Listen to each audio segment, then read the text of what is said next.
Hello hi video ಮಾಡಿ ತುಂಬ ದಿನ ಆಯಿತು. ತುಂಬ ದಿನಗಳ ನಂತರ ಜಿ ಬ್ರದರ್ಸಲ್ಲಿ U P S C related content ಅದು ವಿಡಿಯೋ ಮೇಲೆ ಬರ್ತಿದ್ದೀನಿ. ನಿಮಗೆಲ್ಲರಿಗೂ ಸ್ವಾಗತ ಸುಸ್ವಾಗತ. ನೀವೇನಾದರೂ 2027 28 ಅಥವಾ 2026ಗೆ ಯು ಪಿ ಎಸ್ ಸಿನ ಕೊಡಬೇಕು ಅಂತ ಡಿಸೈಡ್ ಮಾಡಿದರೆ ಈ ವಿಡಿಯೋನ ಎಂಡ್ವರೆಗೂ ನೋಡಿ, ನಿಮಗೊಂದು ಕ್ಲಾರಿಟಿ ಸಿಗುತ್ತೆ. ಆ್ಯಕ್ಚುಲಿ ನನ್ನ ಸ್ಟೋರಿ ಹೇಳಬೇಕು ಅಂದರೆ, ನಾನು ಯು ಪಿ ಎಸ್ ಸಿನ 2025ಗೆ ಕೊಟ್ಟಿರ್ತೀನಿ, ಬಟ್ ಫೇಲ್ ಆಗಿರ್ತೀನಿ. ಪ್ರಿಲಿಮ್ಸ್ ಫೇಲ್ ಆಗಿರ್ತೀನಿ, ಮೈನ್ಸಿಗೆ ಸೆಲೆಕ್ಟ್ ಆಗಿರಲ್ಲ, ಇಂಟರ್ವ್ಯೂಗೂ ಸೆಲೆಕ್ಟ್ ಆಗಿರಲ್ಲ. Then I am currently working. I will reveal after that some 3 months later. And but my experience ಯಾವ ಥರ ಇತ್ತು ಅಂದರೆ, ಯು ಪಿ ಎಸ್ ಸಿಲಿ ತುಂಬ ಚೆನ್ನಾಗಿತ್ತು. ಓದಬೇಕಾದ್ರೆ ತುಂಬ ಚೆನ್ನಾಗಿತ್ತು. ನಾನು ತುಂಬ ಇಷ್ಟಪಟ್ಟು ಓದಿದ್ದು ಒಂದು subject U P S C. ಅಂದರೆ ಮೀನ್ಸ್ ಓವರಾಲ್ ಓದಿದ್ದು subject U P S C. Means ಎಲ್ಲ ಸಬ್ಜೆಕ್ಟು ಸೇರಿ ಓದಿದ್ದು U P S C. But also ಒಂದು ಲರ್ನಿಂಗ್ ಏನು ಅಂದರೆ, ಜಾಸ್ತಿ ಓದಿದ್ದು ಮತ್ತು ಟೈಮ್ನ ಅನಲೈಸ್ ಮಾಡಲಿಲ್ಲ. ಮೀನ್ಸ್ ಏನು ರಿಯಲ್ ಎಕ್ಸ್ಪೀರಿಯನ್ಸ್ ಇರುತ್ತಲ್ಲ, ಯು ಪಿ ಎಸ್ ಸಿ ಎಕ್ಸಾಮಲ್ಲಿ ಬರೀತಿದ್ವಲ್ಲ, ಅದನ್ನು ತಗೊಳ್ಳಿಲ್ಲ. This is one mistake I did. And second mistake ಏನಂದರೆ, we cannot test our self. ಆದರೆ ನಾವು ಯಾವ ಲೆವೆಲಲ್ಲಿ ಇದ್ದೀವಿ ಯು ಪಿ ಎಸ್ ಸಿಲಿ ಅಂತ ಟೆಸ್ಟ್ ಮಾಡ್ಕೊಳ್ಳಿಲ್ಲ. ನಾನು ಟೆಸ್ಟ್ ಮಾಡ್ಕೊಳ್ಳಿಲ್ಲ. That is second mistake.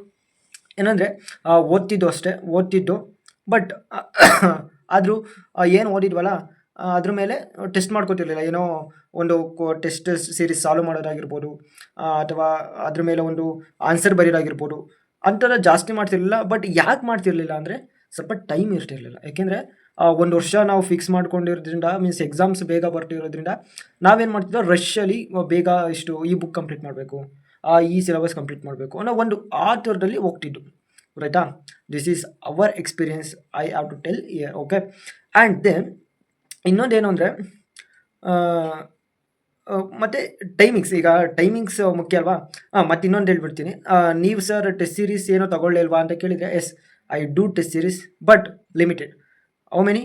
Means 4 or 5 maximum, that. Okay. So ಅದಕ್ಕೋಸ್ಕರ ಏನು ಅಂದರೆ, ನನ್ನ ಇಷ್ಟಲ್ಲಿ ಏನಾಯಿತು ಅಂದರೆ, ಒಂದು ಹೇಳ್ತೀನಿ ಕೇಳ್ಕೊಳ್ಳಿ. ಏನು ಮಾಡಿದೋ, ಒಂದು 40-50 ಟೆಸ್ಟ್ ಸೀರೀಸ್ನ ಒಂದು ಟೆಲಿಗ್ರಾಮಲ್ಲಿ ಫ್ರೀಯಾಗಿ ಟೆಸ್ಟ್ ಸೀರೀಸ್ಗಳು ಸಿಗ್ತವೆ, ಅಲ್ಲಿ ಡೌನ್ಲೋಡ್ ಮಾಡೋದು. ಮೀನ್ಸ್ ಎಲ್ಲ ಟೆಸ್ಟ್ ಸೀರೀಸ್ ಎಲ್ಲ ಸಬ್ಜೆಕ್ಟ್ ಮೇಲೂ ಸೆಕ್ಷನ್ ವೈಸ್ ಡೌನ್ಲೋಡ್ ಮಾಡೋದು. ಹಿಸ್ಟ್ರಿ ಆಗಿರ್ಬೋದು, ಪೊಲಿಟಿ ಆಗಿರ್ಬೋದು, ಎಕಾನಮಿ ಇರ್ಬೋದು, ಎಲ್ಲ ಡೌನ್ಲೋಡ್ ಮಾಡೋದು. ಬಟ್ ಫುಲ್ಲು ಒಂದು ಸ್ವಲ್ಪ ಸಿಲೆಬಸ್ ಎಲ್ಲ ಕಂಪ್ಲೀಟ್ ಮಾಡೋದಿಲ್ಲ, ಅದು ಸಾಲ್ವ್ ಮಾಡೋಕೆ ಹೋಗ್ಬಿಟ್ಟು ಅದು ಸಾಲ್ವ್ ಮಾಡೋಕ್ಕೆ ಹೋಗ್ತಿದ್ದು ಓದೋ. ಬಟ್ ಹಾಗೇನಾಯಿತು ಅಂದರೆ, heavy low score but. For example 8ಗೆ 20 ಇರ್ಬೋದು, ಒಂದೊಂದ್ರಲ್ಲಿ ನೆಗೆಟಿವು ಬರೋಕ್ಕೆ ಸ್ಟಾರ್ಟ್ ಆಯಿತು, ಒಂದೊಂದ್ರಲ್ಲಿ 10, ಒಂದೊಂದ್ರಲ್ಲಿ 15 ಇಷ್ಟು ಬರೋಕ್ಕೆ ಸ್ಟಾರ್ಟ್ ಆಯಿತು. ಆಗೇನಾಯಿತು ಅಂದರೆ, ಆನ್ಲೈನಲ್ಲಿ ಸರ್ಚ್ ಮಾಡೋಕ್ಕೆ ಸ್ಟಾರ್ಟ್ ಮಾಡೋದು. ಬಟ್ ಆ ಸಮಯದಲ್ಲಿ ಯಾವ ಥರ ಯೂಟ್ಯೂಬು ಮತ್ತು ಇವ್ರು ರೆಕಮೆಂಡ್ ಮಾಡಿದ್ರು ಅಂದರೆ, ಟೆಸ್ಟ್ ಸೀರೀಸ್ ಅಷ್ಟು ಮ್ಯಾಟ್ರ್ ಆಗಲ್ಲ ಅಂತ. ಮೀನ್ಸ್ ಈಗ ಯಾವ ಥರ ಅಂದರೆ, ನೀವು ಯಾವ ಥರ ಯೂಟ್ಯೂಬಲ್ಲಿ ಮತ್ತು ಆನ್ಲೈನಲ್ಲಿ ಸರ್ಚ್ ಮಾಡ್ತಿರ್ತೀರಲ್ಲ, ಅದೇ ಥರ ನಿಮಗೆ ಅವ್ರು ಕಂಟೆಂಟ್ ಕೊಡೋದು. ಈಗ ಫಾರ್ ಎಕ್ಸಾಂಪಲು, ನೀವೇನೋ ಮಾತಾಡ್ತಿರ್ತೀರ, ಮನಸ್ಸಲ್ಲಿ ಅಂದ್ಕೊಂಡಿರ್ತೀರ, ಬಟ್ ಬೆಳಿಗ್ಗೆ ಎದ್ದು ಯೂಟ್ಯೂಬು ಅಥವಾ ಇನ್ಸ್ಟಾಗ್ರಾಮು ಓಪನ್ ಮಾಡಿ ಮೋಸ್ಟ್ ಆಫ್ ದ ಕಂಟೆಂಟು ಅದೇ ರಿಲೇಟೆಡ್ ಇರುತ್ತೆ. ಇದು ಸತ್ಯ ಆಗಿರೋ ಕೆಳಗಡೆ ನಿಜ ಅಂದ್ಬಿಟ್ಟು ಕಮೆಂಟ್ ಹಾಕಿ, ಗೊತ್ತಾಯ್ತಾ? ಅದೇ ರಿಲೇಟೆಡ್ ಇರುತ್ತೆ. ಅದೇ ಥರ ನಮಗೂ ಅಪ್ರೋಚ್ ಮಾಡೋಕ್ಕೆ ಸ್ಟಾರ್ಟ್ ಆಯ್ತು ಅದು ಯೂಟ್ಯೂಬು, ಗೊತ್ತಾಯ್ತಾ? ಅಪ್ರೋಚ್ ಮಾಡಿ ಸ್ಟಾರ್ಟ್ ಆಗ್ತಿದ್ದ ನಾವೇನು ಮಾಡಿದೋ, ಓಕೆ ಟೆಸ್ಟ್ ಸೀರೀಸ್ ಅಷ್ಟು ಮುಖ್ಯ ಅಲ್ಲ, ಸೊ ಅದಕ್ಕೆ ಜಾಸ್ತಿ PYQsನ ನೋಡೋಣ ಅಂದ್ಬಿಟ್ಟು ನೀಟಾಗಿ PYQsನ 2013ಇಂದ 2024ವರೆಗೂ ಅನಲೈಸ್ ಮಾಡೋಕೆ ಇಟ್ಕೊಂಡು, ಫುಲ್ ಎಲ್ಲ ಇಟ್ಕೊಂಡು. ಮೀನ್ಸ್ ಅದಕ್ಕೋಸ್ಕರನೇ ಒಂದು ಇನ್ನೇನು ಎಕ್ಸಾಮ್ 2-3 months ಇದ್ದು, ಇದೇ ನನಗೆ ಒಂದು 15 days ಅದಕ್ಕೋಸ್ಕರನೇ ಕೊಟ್ಟು ನೀಟಾಗಿ ಅನಲೈಸ್ ಎಲ್ಲ ಮಾಡಿ, ಓಕೆ ನಾವೇ ಒಂದು 50 pages PYQಸ್ಟು ಏನೇನು ಇಂಪಾರ್ಟೆಂಟ್ ಅದೆಲ್ಲ ತಗೊಂಡು ಚೆನ್ನಾಗಿ ಓದೋ ಎಲ್ಲ ಮಾಡ್ದು. ಇನ್ನೇನು ಎಕ್ಸಾಮ್ ಒಂದು 2-3 months ಇದೆ ನನಗೆ, ಏನು ನಾವು ಕೋರ್ಸಸ್ಗಳು ತಗೊಂಡಿದ್ವಲ್ಲ ಅದನ್ನ ರಿವೈಸ್ ಮಾಡಿದ್ದು. ಒಂದು ಸ್ವಲ್ಪ ಇದೇ ಆಯಿತು. ಇನ್ನೇನು ಎಕ್ಸಾಮ್ ಒಂದು 2-3 ದಿನ ಇತ್ತು, ಆಗ ಒಂದು ಸ್ವಲ್ಪ ಭಯ ಸ್ಟಾರ್ಟ್ ಆಯಿತು. ಯಾಕೆಂದರೆ ಅಷ್ಟು ಪ್ರಾಕ್ಟೀಸ್ ಮಾಡಿಲ್ಲ, ಏನು ಮಾಡಿಲ್ವಲ್ಲ, ಏನು ಎಲ್ಲ ಸ್ಕಿಪ್ ಮಾಡ್ಕೊಂಬಂದಿಲ್ವಲ್ಲ, ಭಯ ಸ್ಟಾರ್ಟ್ ಆಯಿತು. ಹಾಗೇನು ಮಾಡ್ದು ಅಂದರೆ, ಓಕೆ ಈಗೇನು ಮಾಡೋದು, ಭಯ ಸ್ಟಾರ್ಟ್ ಆಯ್ತಲ್ಲ. ಯಾಕೆಂದರೆ ಆಗ ಒಂದು ಸ್ವಲ್ಪ ಯೂಟ್ಯೂಬ್ ಓಪನ್ ಮಾಡೋದು, ತೆಗೆದು ಓಕೆ ಯಾವ ಥರ ಯಾವ ಥರ ಅಪ್ರೋಚ್ ಮಾಡೋದು, ಮೀನ್ಸ್ ಪ್ರಿಲಿಮ್ಸ್ ಯಾವ ಥರ ಅಪ್ರೋಚ್ ಮಾಡೋದು ಅಂತ ನೋಡೋಕ್ಕೆ ಸ್ಟಾರ್ಟ್ ಮಾಡೋದು. ಆಗ ಅಲ್ಲಿ ತುಂಬ ವೀಡಿಯೋಸ್ಗಳು ಮಾಡಿಬಿಡ್ತಾರಲ್ಲ, ಅದು ಬರೋಕ್ಕೆ ಸ್ಟಾರ್ಟ್ ಆಯಿತು. ಈ ಥರ ಅಪ್ರೋಚ್ ಮಾಡೋದು, ಈ ಥರ ಬರೀರಿ, ಅವ್ರದ್ದು ಏನು ಎಕ್ಸ್ಪೀರಿಯನ್ಸ್ ಇರುತ್ತೆ, ಟಾಪರ್ ಆಗಿರ್ಬೋದು ಅಥವಾ ಒಬ್ಬರು ಟೀಚರ್ಸ್ ಆಗಿರ್ಬೋದು, ಎಕ್ಸ್ಪ್ಲೈನ್ ಮಾಡೋಕ್ಕೆ ಸ್ಟಾರ್ಟ್ ಮಾಡಿದ್ರು. ಹಂಗಾಗಿ ನಾವು ಒಂದು ಕಾನ್ಫಿಡೆಂಟ್ ತೊಗೊಂಡು, ಈ ಥರ ನಾವು ಮಾಡಿದ್ದೀವಲ್ಲ, ಓಕೆ ಇಷ್ಟು ಧೈರ್ಯ ಇರುತ್ತೆ ಅಂದ್ಬಿಟ್ಟು ಕಾನ್ಫಿಡೆಂಟ್ ತೊಗೊಂಡು ಓದು, ಎಕ್ಸಾಮ್ ಅಲ್ಲಿ ಕೂತ್ಕೊಂಡು.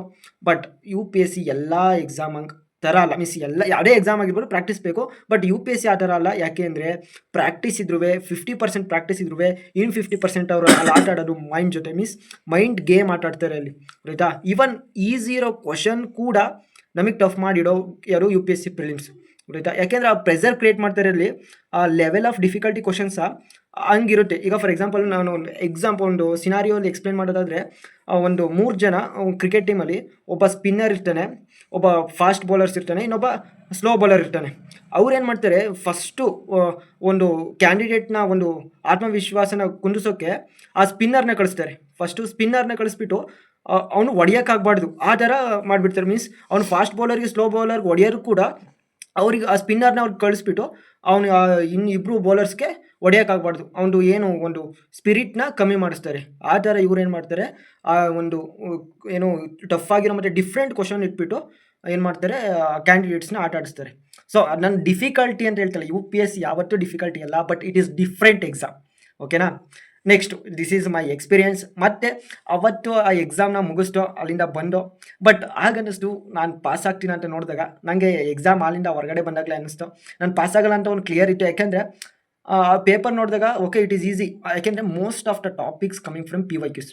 I honestly tell, P Y ಕ್ಯೂಸಿಂದ ಬಂದಿದ್ದು. ನಾನು ಅಲ್ಲೇ ಅಂದ್ಕೊಂಡು ಏನು ಗುರು ಇಷ್ಟೊಂದು ಪಿ ವೈ ಕ್ಯೂಸಿಂದ ರೆಫರ್ ಆಗಿರೋಲ್ಲ ಅಂತ. ಬಟ್ ಯಾಕೆಂದರೆ ಪಿ ವೈ ಕ್ಯೂ ಥೀಮ್ ಮೇಲೆ ಬಂದಿದ್ದು, but P Y Q questions ಕಡೆ ಬಂದಿರಲಿಲ್ಲ, ಗೊತ್ತಾಯ್ತಾ. ಸೊ ಅಲ್ಲಿ ಸ್ವಲ್ಪ ಎಡೋದು ಇದರಲ್ಲಿ ಮಿಸ್ ಟೆಸ್ಟ್ ಸೀರೀಸ್ ತಗೊಳ್ದಲೆ ಅಲ್ಲಿ ಸ್ವಲ್ಪ ಎಡೋದು. ಬಟ್ ಏನು ಮಾಡೋಕ್ಕಾಗಲ್ಲ, ಲೈಫ್ ಈಸ್ ಲರ್ನಿಂಗ್. ಮೀನ್ಸ್ ಒಂದು ಕೋಟ್ ಹೇಳ್ದಂಗೆ, never stop learning because life is a big teacher. ಗೊತ್ತಾಯ್ತಾ. ಯಾವಾಗಲೂ ಕಲಿತಾ ಇರಿ. ಇದರಿಂದ ನಾನು ಕಲಿತಿದ್ದೀನಿ, ಬಟ್ ಜರ್ನಿಲಿಗೆ ಸ್ಟಾಪ್ ಆಗಿಲ್ಲ, ಕಂಟಿನ್ಯೂ ಕೂಡ ಮಾಡ್ತೀನಿ. ಆ್ಯಂಡ್ ನೀವೇನಾದರೂ 26ಗೆ 27ಗೆ 28ಗೆ ಯು ಪಿ ಎಸ್ ಸಿ ಕೊಡಬೇಕು ಅಂತ ಅಂದ್ಕೊಂಡಿದ್ರೆ ಒಂದು ಪ್ರಾಪರ್ ಪ್ಲ್ಯಾನ್ ಮಾಡ್ಕೊಳ್ಳಿ. ಮತ್ತು ಯಾರಾದರೂ ಯು ಪಿ ಎಸ್ ಸಿ ಬರ್ದಿರೋನ ಫಸ್ಟು ಕಾಂಟ್ಯಾಕ್ಟ್ ಮಾಡಿ, ಅವ್ರ ಎಕ್ಸ್ಪೀರಿಯನ್ಸ್ ತಿಳ್ಕೊಳ್ಳಿ. ಅವ್ರದ್ದು ಒಂದು ಯಾವ ಥರ ಒಂದು ಲೈಫ್ ಹೋಗಿದೆ ಆ ಸೈಕಲ್ ನೋಡಿ ಆಗ ಗೊತ್ತಾಗುತ್ತೆ. ಯಾಕೆಂದರೆ patience is very important in every life.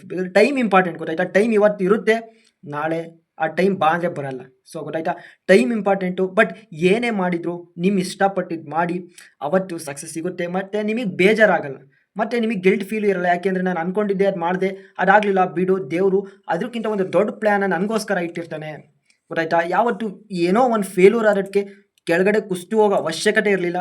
ಯಾಕೆಂದರೆ ನೀವೇನು ಅಂದ್ಕೊಂಡಿರ್ತೀರಲ್ಲ ಅದಕ್ಕಿಂತ ದೊಡ್ಡದಾಗಿ ದೇವರು ನಿಮಗೆ ಕೊಡ್ತಾನೆ. ಬಟ್ ನಿಮ್ಮ ಪ್ರಯತ್ನ ಯಾವತ್ತು ಕಂಟಿನ್ಯೂಸ್ ಆಗಿರಬೇಕು. ದಟ್ ಈಸ್ ದ ಮೋಟೋ ಅಷ್ಟೇ. ಭಗವದ್ಗೀತೆಯಲ್ಲಿ ಶ್ರೀಕೃಷ್ಣ ಕೂಡ ಹೇಳಿರೋದು ಅದೇ. ನಾವು ಯಾವುದೇ ಕೆಲಸ ಮಾಡ್ತಾ ಇರ್ಬೋದು, ಆ ಕೆಲಸನ ಅದ್ರ ಮೇಲೆ ಏನೋ ಪ್ರತಿಫಲನ ಅಪೇಕ್ಷೆ ಮಾಡ್ದಲೇ ಮಾಡಬೇಕು, ಗೊತ್ತಾಯ್ತಾ. ಒಂದು ಎಕ್ಸಾಂಪಲ್ ಹೇಳ್ತೀನಿ ಕೇಳ್ಕೊಡಿ. ಇವತ್ತು ನಮಗೆ ಗೊತ್ತಿರೋ ವ್ಯಕ್ತಿಗಳೆಲ್ಲ Swami Vivekananda, Mahatma Gandhi, Subhash Chandra Bose, freedom fighters and everyone you know, ಆ ಪರ್ಸನ್ಸ್ಗಳು ಅವರಿಗೋಸ್ಕರ ಜಾಸ್ತಿ ದಿನ ಮತ್ತು ಜಾಸ್ತಿ ಯೋಚನೆ ಮಾಡಿಲ್ಲ. ಅವ್ರು ಯೋಚನೆ ಮಾಡಿರೋದು ಈ ಸಮಾಜದ ಬಗ್ಗೆ ಮತ್ತು ಜನರ ಬಗ್ಗೆ. ಅದಕ್ಕೆ ಆ ವ್ಯಕ್ತಿಗಳನ್ನ ಇವತ್ತು ನೀವು ಜ್ಞಾಪನಿಸ್ಕೋತಾ ಇರೋದು, ನೋಟ್ ಮೇಲೆ ಪ್ರಿಂಟ್ ಮಾಡ್ತಾ ಇರೋದು ಆ್ಯಂಡ್ ಸ್ಟ್ಯಾಚು ಆಗಿ ನಿಲ್ಲಿಸ್ತಿರೋದು. ಒಂದು ಥಿಂಕ್ ಮಾಡಿ, ಸ್ಟ್ಯಾಚು ಆಗ್ತಿರೋ ಇಲ್ಲೋ, ಏನೋ ಒಂದು ಯಾರೋ ಕಂಪ್ನಿಲಿ ಕೆಲಸ ಮಾಡಿ, ಕಂಪ್ನಿಲಿ ಅಂತ ಅಲ್ಲ, ಏನೋ ಒಂದು ನಿಮ್ಮದು ಲೈಫ್ನ ಕಂಫರ್ಟ್ ಝೋನಲ್ಲಿ ಇಟ್ಕೋತೀರಾ ಅಂತ, ಗೊತ್ತಾಯ್ತಾ. ನಾನು ಬೇರೆಯವ್ರಿಗೋಸ್ಕರ ಕೆಲಸ ಮಾಡಿ ಅಂತ ಹೇಳ್ತಿಲ್ಲ, ಬಟ್ ನಿಮ್ಮ ಲೈಫ್ನ ನೀವು ಡಿಸೈಡ್ ಮಾಡಿ. ನಿಮ್ದು ಏನು ಪ್ರಯತ್ನ ಅದನ್ನ ಆನೆಸ್ಟ್ಲಿ ಪಡಿ, ಗೊತ್ತಾಯ್ತಾ. ಆಗ ಒಂದು ಒಳ್ಳೆತನ, ಒಂದು ಒಳ್ಳೆ ಪ್ರಯತ್ನಕ್ಕೆ ಗೆಲುವು ಈಗ ಸಿಗ್ತದೆ ಹೋದ್ರು ಮುಂದೆ ಸಿಕ್ಕೇ ಸಿಗುತ್ತೆ. So this is my experience in U P S C. So don't to be fear to do what you need and what you think, do without fear, then only dreams comes true, otherwise not happen. Okay, it's about my experience and my message to you all viewers and guys. And Jai India, Jai Karnataka. Goodbye.